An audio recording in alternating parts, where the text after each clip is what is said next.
विश्वानि देव सवितर्दुरितानि पराशुव यद्भद्रं तन्न आशुव योगेन चित्तस्य पदेन वाचां मलं शरीरस्य च वैद्यकेन योपाकरोतं प्रवरं मुनीनां पतञ्जलिं प्राञ्जलिरानुतोऽस्मि पतञ्जलिं प्राञ्जलिरानुतोऽस्मि। ओम श्री परमात्मा नमः। योग दर्शन के साधन पाद के हमने विगत कक्षाओं में क्लेश और क्लेश मूलक कर्मों के विषय में वर्णन देखा कि किस प्रकार से कर्म जो होते हैं वह अपने फल देते हैं और वो फल सुख दुख के रूप में हैं और उस सुख दुख के लिए योनि चाहिए, शरीर चाहिए, आयु चाहिए। इसलिए इन समस्त कर्मफल व्यवस्था को समझाते हुए महर्षि गौतम ने एक सूत्र दिया और उन्होंने कहा, दुख जन्म प्रवृत्ति दोष मिथ्या ज्ञानानाम उत्तरोत्तरापाय तदनंतरापायाद अपवर्ग। इसमें कारण कार्य भाव है। सबसे पहले है दुख। दुख का कारण बताया जन्म, जन्म का कारण बताया प्रवृत्ति यानी कर्म, और उस कर्म का भी कारण बताया दोष। दोष का मतलब यहाँ पर क्लेश से है। जो योग दर्शन में क्लेश कहा गया है, पंच क्लेश, वही वहाँ पर महर्षि ने दोष शब्द से कहा है। और इनका भी कारण जो है, ये दोष के भी, ये क्लेश के भी कारण क्या है, ये क्लेश क्यों होते हैं, तो उसके लिए कहा मिथ्या ज्ञान। उसको यहाँ पर महर्षि ने अविद्या शब्द से कहा है। और ये अविद्या है, ये मिथ्या ज्ञान ही सबका मूल है। और फिर महर्षि ने कहा कि उत्तरोत्तरा अपाये तद अनंतरा अपायात। उत्तर उत्तर के नाश होने से पूर्व पूर्व वाला हटता जाता है, क्योंकि कारण कार्य भाव है। कारण के नाश से कार्य का भी नाश हो जाता है, ऐसा नियम है। तो सबका कारण यदि देखेंगे, मूल कारण तो है मिथ्या ज्ञान यानी कि अविद्या। तो अविद्या के नाश होने से क्या होगा कि दोष का नाश हो जाएगा। दोष क्या है यहाँ पर? क्लेश हैं। तो अविद्या के नाश से क्लेशों का नाश हो जाएगा। क्लेशों के नाश से जो है कर्मों का नाश हो जाएगा, यानी कि अब कर्म जो है फलोन्मुख नहीं होंगे। कर्म तो होगा लेकिन वो फलोन्मुख नहीं होंगे, दग्ध भी जैसे हो जाएंगे, यही उनका नाश है। और जब कर्मों का नाश हो जाएगा तो फिर जन्म नहीं होगा, और फिर जन्म ही नहीं होगा तो फिर दुख भी नहीं होगा, क्योंकि जन्म ही दुख का कारण है।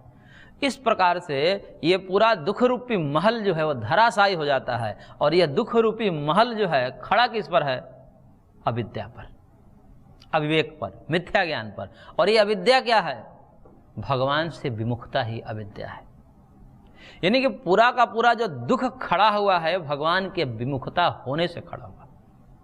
हम भगवान से विमुख हैं, इसी से हमको दुख है। और जैसे ही हम भगवान के सन्मुख हो जाते हैं तो समस्त दुख खत्म हो जाते हैं। सन्मुख होई जीव मोहि जबहि जन्म कोटि अघनाश ही तबहि। भगवान स्वयं कहते हैं कि यदि जीव मेरे सन्मुख हो जाता है, यानी कि चेहरे में चेहरे, आंखों में आंखों मेरे को मिलाता है, तब मैं उसको समस्त पापों से, दुखों से दूर कर देता हूँ। लेकिन हम क्या हैं कि हम चेहरे से चेहरे आंख मिलाने लायक नहीं हैं। क्यों नहीं हैं? क्योंकि पाप कर्म कर रहे हैं, और पाप कर्म कर रहे हैं, निषिद्ध कर्म है पाप कर्म। भगवान ने स्वयं मना किया है शास्त्रों में, वेदों में पाप कर्म करने को मना किया है। तो जो काम मना किया होता है बड़े बुजुर्गों के द्वारा, वो काम हम यदि करते हैं तो हम आंख मिलाने लायक नहीं रहते।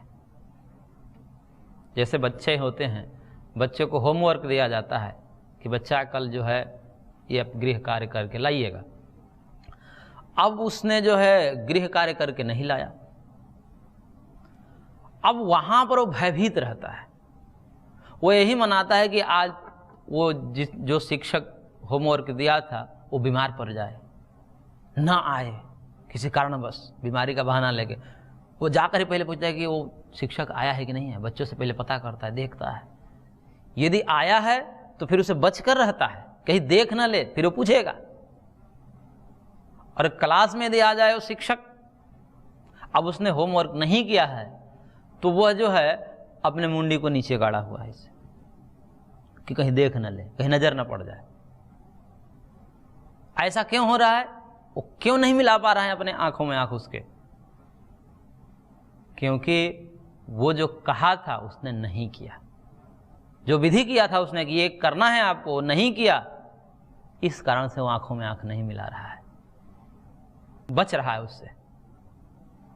तो ये जीव है क्यों नहीं भगवान के सन्मुख होते हैं, भगवान की तरफ अपने चेहरा क्यों नहीं करते? क्योंकि डर है उनको, भय है। भय इसलिए है कि पाप कर्म किए हैं, जो विधि किया है भगवान ने वो विधि का तो पालन किए नहीं, इसलिए भगवान से वो जो है भागते हैं। उनके भागने का यही कारण है कि वो विधियुक्त कर्म नहीं किया, भगवान के जो उपदेश थे उनका पालन नहीं किया, इसलिए वो सन्मुख नहीं हो पाते। फिर जगत की तरफ भागते हैं, क्योंकि कहीं ना कहीं भागना है उनको। अब भगवान से छुप कर भागेंगे तो कहाँ होंगे? जगत की तरफ, माया की तरफ भागेंगे, और माया की तरफ भागेंगे तो वही दुख ही दुख है। तो इसलिए भगवान कहते हैं कि सन्मुख होइए, और सन्मुख के लिए क्या करना पड़ता है? सबसे प्रथम अपने पाप कर्मों को छोड़ना पड़ता है।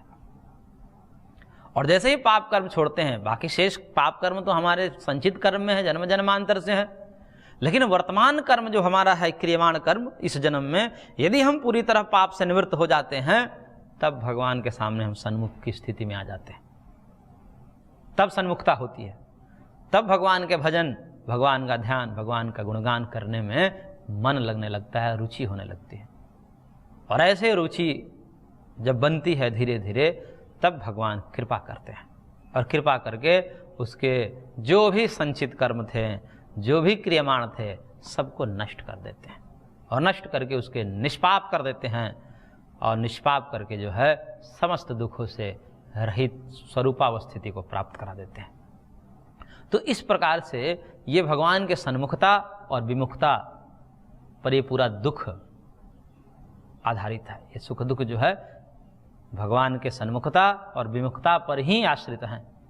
हम सन्मुख हैं भगवान से तो सुख की ओर हम अग्रसर हैं, और यदि भगवान से विमुख हैं तो फिर दुख की तरफ अग्रसर हैं, ये समझ लेने चाहिए। तो ये जो अविद्या है, अज्ञान है, आत्म विमुखता है, परमात्मा विमुखता है, यही समस्त दुखों का जड़ है, और इसी को मिटाना है। और ये जो विमुखता है वो कैसे मिटेगी? सन्मुखता से मिटेगी। विमुखता कैसे मिटेगी? भाई हम भगवान की तरफ हमारा पीठ है, माया की तरफ चेहरा है, अब ये कैसे मिटेगा? तो मुड़ जाना है बस, यानी कि अपने को यू टर्न ले लेना है। जैसे ही यू टर्न लेंगे तो फिर उधर ही हो जाएंगे। तो अब जो हमारा पीठ जो है वो माया की तरफ हो जाता है, और मुख जो है भगवान की तरफ हो जाता है। तो ये जो विमुखता कैसे मिटेगी? सन्मुखता से मिटेगी। यानी कि अविद्या कैसे मिटेगी? विद्या से मिटेगी। और विद्या क्या है? भगवत साक्षात्कार है, आत्मज्ञान है। तो उस आत्मज्ञान से जो है अज्ञान का नाश हो जाएगा, और अज्ञान के नाश होने से वो समस्त ये जो चक्र बताया गया अभी, दोषों का, कर्मों का, जन्म का, दुखों का, ये सब महल धराशायी हो जाएगा। और दुख रूपी महल, क्योंकि दुख ऐसे ही नहीं है, दुख को देने के लिए भगवान ने कितना तामझाम खड़ा किया है। केवल दुख भोगवाना था क्योंकि हमने पाप कर्म किया था, पुण्य भी था इसलिए सुख भी भोगवाना था।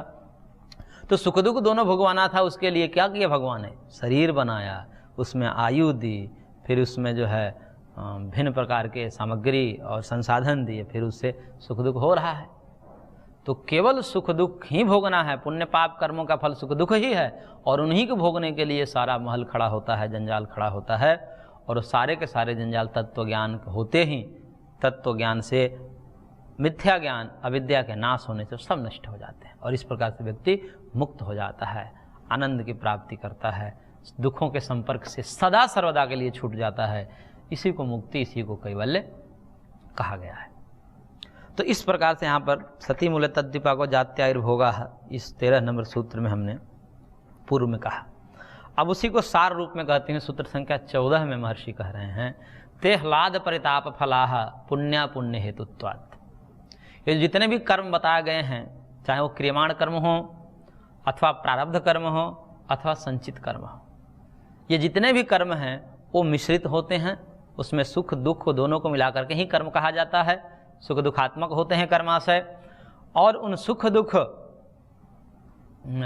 उसको नहीं कहना चाहिए, अपितु पुण्य पाप कहना चाहिए। कि पुण्य पाप अर्थात धर्म अधर्म कहना चाहिए कि धर्म अधर्म रूप होते हैं सारे के सारे कर्म, और वो सारे के सारे कर्म जो धर्म अधर्म हैं उसी को पुण्य पाप कहते हैं।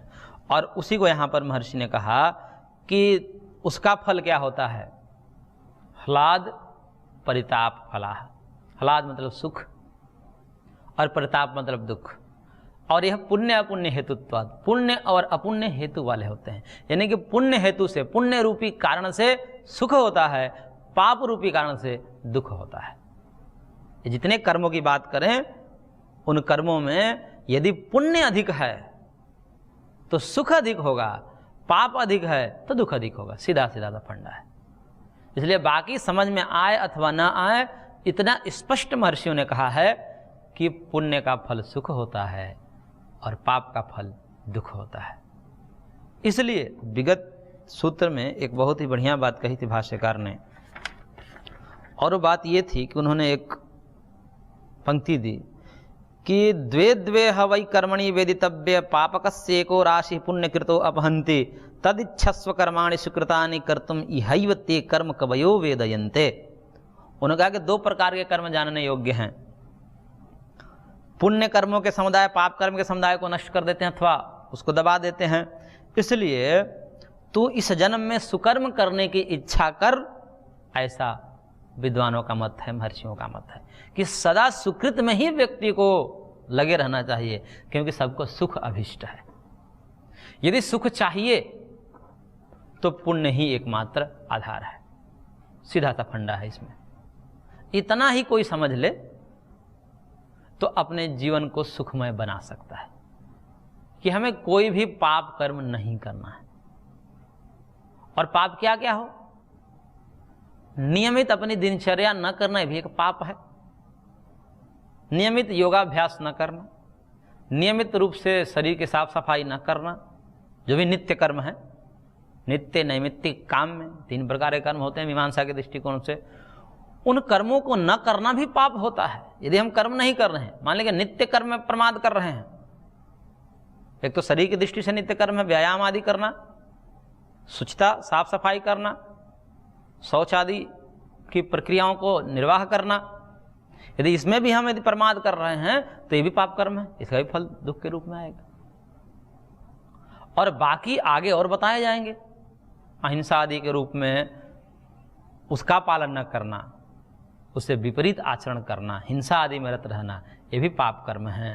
तो यदि उससे निवृत्त हो जाएं, पाप कर्मों से निवृत्त होकर के पुण्य कर्म की तरफ अग्रसर हो जाएं, तो हमारा जीवन सुखमय हो सकता है। जन्म जन्मांतर हमारे सुखमय हो सकते हैं। और इससे भी ऊपर उठना है, भगवत तत्व की प्राप्ति करनी है, तो फिर तो उपासना के द्वारा भगवत तत्व को प्राप्त करके फिर ये झंझट को ही खत्म कर देना, सुख दुख के झंझट को ही खत्म कर देना। लेकिन अब इसमें बहुत सारे शास्त्रार्थ होते हैं कि जब सुख ही चाहिए और वो पुण्य से मिल ही जा रहा है, तो फिर ये कठिनतम अभ्यास वैराग्य क्रिया योग आदि का अनुष्ठान करना क्यों आवश्यक है। उसमें एक समस्या है कि जो ये सुख मिलता है पुण्य कर्मों से, वह सुख जो है विशुद्ध सुख नहीं मिलता, वहाँ भी दुखों का लेश रहता है। जो समान रूप से जिसको हम अभी सुख कह रहे थे कि पुण्य का फल जो है सुख होता है, वह भी दुख से रहित नहीं होता है, दुख के साथ मिला हुआ होता है। उसी को समझाते हुए सूत्रकार ने एक अगला सूत्र दिया और कहा कि परिणाम ताप संस्कार दुख गुण वृत्ति विरोधाच दुख में व सर्वम विवेकिना। सूत्र संख्या 15 कि जो सुख है, जिसको हम सुख कहते हैं, पुण्य से सुख मिलता है, वह सुख भी 4 कारणों से महर्षियों ने दुख माना है। परिणाम दुख, ताप दुख, संस्कार दुख, गुणवृत्ति विरोध दुख। ये 4 प्रकार के दुख होने के कारण जो सुख है वही सुख 4 कारणों से वो दुख के कोटि में आ जाता है। इसलिए दुखम एव, वो सुख भी विवेकी के लिए, जो योगी हैं, जो दूरदर्शी हैं, दूर से सोचते हैं, उनके लिए वो सुख भी विषय भोग काल में भी उसको दुख ही प्रतीत होता है। सामान्य पुरुषों के लिए ये बात नहीं है। सामान्य जीव तो जो है सुख के समय में आनंदित होता है, सुख को ही मानता है। लेकिन जो विवेकी हैं, जो महर्षि हैं, जो विद्वान हैं, जिन्होंने जान लिया है इस जगत के रहस्यों को, इस जीवन के रहस्य को जिन्होंने जान लिया है, वह सुख के उपभोग काल में वो सुख भी उसको दुख ही लगता है। उसके 4 कारण बताया। पहला कारण परिणाम दुख। करेंगे जो सुख मिलता है, कोई भी सुख है, वैषयिक सुख जिसको हम इंद्रियों के माध्यम से अनुभव करते हैं, वह सुख यदि हम निरंतर उसका भोग कर रहे हैं, उसका परिणाम दुख रूप में आता है। कोई भी सुख ले लीजिए, यदि हम अत्यधिक सुख ले रहे हैं, अत्यधिक रसास्वादन कर रहे हैं, मधुर रस का हम सेवन कर रहे हैं, अंत में क्या होगा? शुगर हो जाएगा।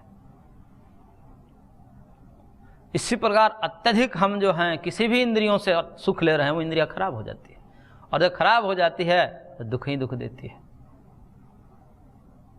तो इसलिए वो सुख जो है परिणाम में दुख आता है। इसलिए कहा भोगा न भुक्ता वयमेव भुक्ता, तपो न तप्तम वयमेव तप्ता, कालो न याता वयमेव आता, तृष्णा न जीर्णा वयमेव जीर्णा।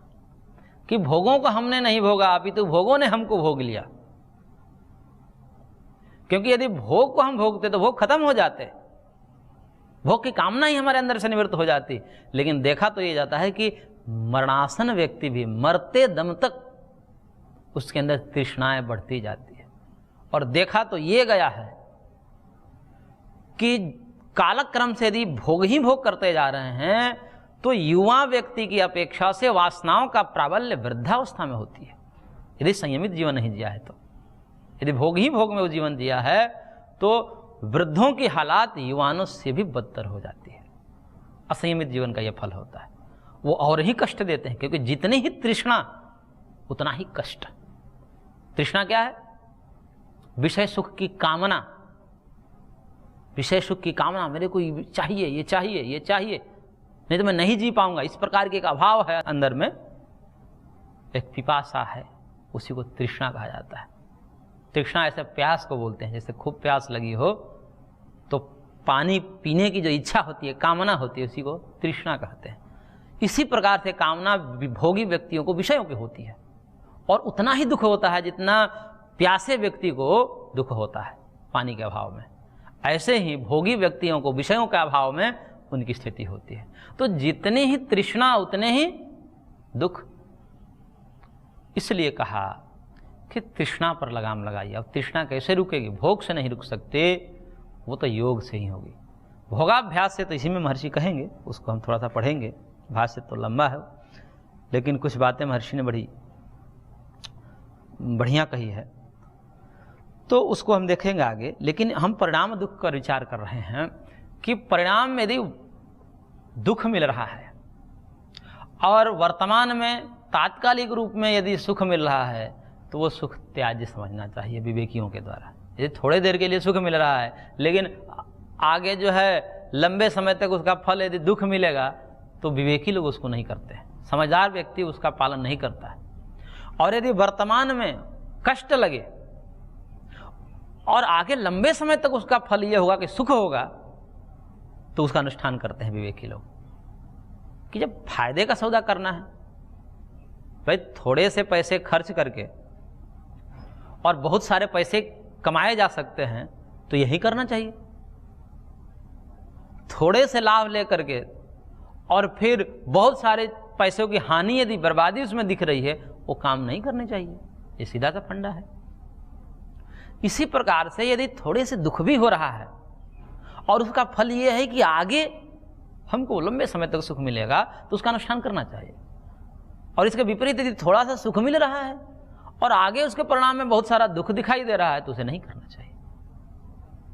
तो ये जितने भी भोग हैं, वैषयिक भोग हैं, इंद्रियों के माध्यम से भोगे जाने वाले भोग हैं, वो परिणामतः दुख देने वाले हैं। इसलिए परिणाम दुख है। तो परिणाम दुख होने के कारण अब दुख तो आएगा ही, भविष्यकालिक दुख होगा। वर्तमान में भले ही मिला है, लेकिन पता है कि आगे होगा, आगे इसका फल मिलेगा हमको दुख के रूप में। तो वर्तमान में भी जो सुख मिल रहा है उसको विवेकी जन दुख ही समझ करके त्याग देते हैं। तदेव दुख सबलमिति दुख पक्षे निक्षिपन्ते विवेचकाः, सांख्य में भी महर्षि ने कहा विवेचक लोग जो हैं, ज्ञानी लोग जो हैं, उसको वैषयिक सुख को भी दुख की ही कोटि में फेंक देते हैं। वही बातें हम महर्षि ने कहा दुःखमेव सर्वं विघ्नः। तो पहला कारण बताया परिणाम दुख, परिणाम में दुख देता है, जर्जर हालात हो जाती है। विषयों के गुलाम जब व्यक्ति हो जाता है, पराधीन हो जाता है, उसकी स्थिति बड़ी दयनीय हो जाती है। आप देख सकते हैं कि जो जितना भी विषयी व्यक्ति होगा, भोगी व्यक्ति होगा, विषयों के पराधीन होगा, उसकी दयनीय स्थिति होती है, क्योंकि विषय हमारे अधीन नहीं है। जो हम विषय भोग करते हैं वो तो हमसे भिन्न है ना, और वो भिन्न विषय बहुत सारे हैं, वो सब सारे विषयों का हम एकत्रीकरण इस जन्म में संभव नहीं है, क्योंकि हमारी तो मांगे बहुत सारी हैं। भोगियों के लिए जो है वो दुनिया की सारी स्त्री उनके लिए अपर्याप्त है, और सारी स्त्री उनके लिए संभव नहीं हो सकती, लेकिन कामनाएं तो वैसी हैं। तो कामनाएं होने से वो दुख ही दुख झेलना पड़ेगा उनको, और उनकी स्थिति झरझर हो जाती है, विषयों के गुलाम व्यक्ति जो रहते हैं। तो विषयों के अधीन होने से पराधीन सपने सुख नाहि, पराधीनता जो है, विषयों की गुलामी जो है, वो व्यक्ति को झरझर बना देता है। इसलिए भोगाभ्यासी न बन करके योगाभ्यासी होना चाहिए। इंद्रियों को संयमित करना ही एकमात्र सुख का आधार है। न जातु कामः कामानाम उपभोगेन शाम्यति हविषा कृष्णवर्तमेव भूय एवाभिवर्धते, ऐसा शास्त्रकारों ने कहा है कि भोग से भोग की निवृत्ति नहीं होती है। जो तृष्णाएं हैं, ये जो लालसाएं हैं, ये आकांक्षाएं हैं भोगों की, ये भोग को भोगने से नहीं होता, भोग के भोगने से और बढ़ जाती है। भोग को भोग करके और तृष्णा को खत्म करना, ये ऐसा ही उपाय है जैसे अग्नि में घृत को डाल करके अग्नि को शांत होने का इंतजार करना। इसलिए कोई ये सोच रहा है कि हमारे अंदर थोड़ा सा विकार है, थोड़ी सी इच्छा है भोग की, भोग लेते हैं नष्ट हो जाएगा, थोड़ा हम देख लेते हैं, इसको चख लेते हैं, फिर खत्म हो जाएगा। अरे नहीं हो सकता, और बढ़ेगा, और बढ़ता जाएगा। इसलिए कहते हैं कि एक बार यदि बुरे कामों में घुस गया व्यक्ति, तो फिर वहां से निकलना बहुत मुश्किल होता है। भोगों में जाने के लिए तो थोड़ा ही प्रयत्न करना पड़ता है, उसे रुकने के लिए, भोगों से निवृत्त होने के लिए तो थोड़ा सा ही प्रयत्न करना पड़ता है कि अपने को थोड़ा सा संभाल लेना होता है। भोग जब सामने आते हैं, प्रस्तुत होते हैं, आलम्बन सामने आते हैं, प्रस्तुत होते हैं, तो अपने आप को थोड़ा सा प्रतिपक्ष भावना करके थोड़ा सा संभाल लिया जाता है, उसमें थोड़ा सा प्रयत्न करना पड़ता है हल्का। लेकिन वहां यदि प्रमाद हो जाए, वो एक बार चला गया उसमें, फिर अब वो हाथ से निकलना, फिर निवृत्त होने में बड़े बड़े लोगों के छक्के छूट जाते हैं। फिर व्यक्ति हथियार डाल लेता है, नहीं होगा अब हमसे, जर्जर स्थिति हो जाती है। इसलिए उससे बचने का प्रयास करना चाहिए। अंदर कामना आएंगी, आती हैं, क्योंकि जन्म जन्मांतर के संस्कार हैं, उसको प्रयत्न पूर्वक प्रतिपक्ष भावना करके ईश्वर गुरु मंत्र आदि का सहारा लेकर के उसको उपेक्षा करनी चाहिए। मन जब विषयाभिमुखी होवे तो उसको ईश्वराभिमुखी कर देना चाहिए। विषयों से दूर जाने के लिए विषय जब आकृष्ट करें तो एकमात्र उपाय है कि किसी भी प्रकार से अपने मन को ईश्वर की तरफ मोड़िए। यदि उससे जूझेंगे, खत्म नहीं होंगे, उसको ईश्वर अभिमुख कर दीजिए। मंत्र आदि के सहारे से, जप आदि के सहारे से, गुरु के सहारे से, शास्त्र के सहारे से उस मन को मोड़िए। तो फिर ऐसे मोड़ते मोड़ते एक समय ऐसा आता है कि फिर व्यक्ति के अंदर वो आशाएं, वो लालसाएं ही, वो आकांक्षाएं ही, वो तृष्णाएं ही मिट जाती है, फिर आनी बंद हो जाती है, क्योंकि हमने उसकी उपेक्षा कर दी। जब बार बार व्यक्ति उपेक्षित होता है वो फिर सामने आना ही बंद कर देता है। जैसे हम किसी की बार बार उपेक्षा करें, वो आए, उसको हम महत्व ही नहीं दिया, कितने बार आएगा, फिर कहेगी तो हमको महत्व ही नहीं दे रहा है। और जैसे ही हम महत्व देना शुरू करते हैं, उससे कुछ बात करने लगते हैं, तो फिर वो वहाँ ठहर जाता है। उसको भगाना है तो क्या करना पड़ेगा, कोई अतिथि को भगाना है तो क्या करना पड़ेगा, उसकी उपेक्षा कर दें कि जो है कुछ बोले ना, कुछ उसको पूछे ना, तो भाग जाएगा। और कोई व्यक्ति को ठहराना है तो उसको अच्छे से बात करिए, उसको और कहिए क्या लेंगे, खाएंगे, पिएंगे, ठहरेंगे, वो रुक जाएगा। तो ऐसे ही समझना चाहिए इन विकारों को भी, कि विकारों को भी यदि ठहराना है तो उसको महत्व देने लगे तो ठहर जाएंगे, और इसकी उपेक्षा करने लगे, उपेक्षा वही है कि ईश्वर की तरफ ध्यान दीजिए, उसको छोड़िए, तब वो फिर आने बंद हो जाते हैं। इस प्रकार से अपने आप को योगी बचा लेता है। तो यहाँ पर महर्षि ने परिणाम ताप आदि दुखों के कारण सुख को भी दुख की कोटि में डाला है। आगे इसको और हम विस्तार से समझेंगे। आज की कक्षा को यहीं पर विराम देते हैं, शेष अगले अंक में। ओम